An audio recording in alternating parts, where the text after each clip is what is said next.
नमस्कार. गणपती बाप्पा मोरया. गणपतीचं तर आगमन झालं, आता गौरीचं पण आगमन होणार. तर गौरी पुढे आपल्याला खण ठेवावा लागतो. तर खण ठेवण्यासाठी बऱ्याचशा महिलांना कुठेतरी छोटी छोटी अडचण येते. तर ते खण कसा बनवायचा ते मी तुम्हाला सांगणार आहे.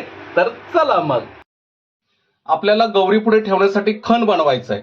आता हे साडीतलं कापलेलं ब्लाउजचं पीस आहे. तर ह्याचे असे दोन भाग घडी ठेवली, अशी सरळ एकसारखी घडी करून घ्यायची आपण. त्यानंतरनी हे भाग मधोमध घ्यायचं, थोडंसं जास्त पुढे नाही घ्यायचं आणि जास्त मागे पण नाही, थोडंसं अंतराने घ्यायचं, जेणे की इथं 2-3 इंचाचा गॅप राहील. म्हणजे प्रत्येक कापडानुसार असेल आणि सरळ करायचं. आणि परत हे जे असतात ना दोरे दोरे, हे ह्याच्या आत घालायचे, म्हणजे याचं फिनिशिंग दिसून येईल. हे बघा, हे जे असं फिनिशिंग दिसून येईल. जर तुमच्याकडे इस्त्री असेल तर इस्त्रीचा वापर करा, नसेल तर हाताने सुद्धा हे नवीन कापड व्यवस्थित होऊ शकतं. आपण बघा ही घडी आतमध्ये घालून घेतली जसं मी सांगितल्याप्रमाणे.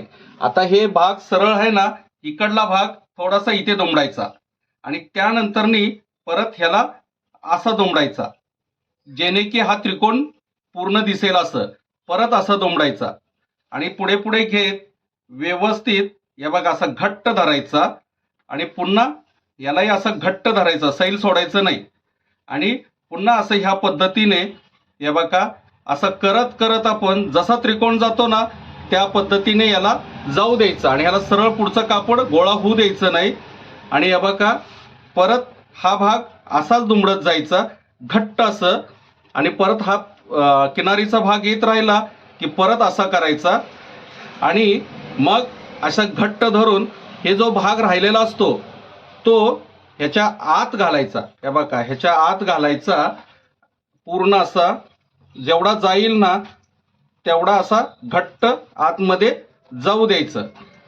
आणि जर तुम्हाला टाचणी लावायची तर टाचणी लावू शकता.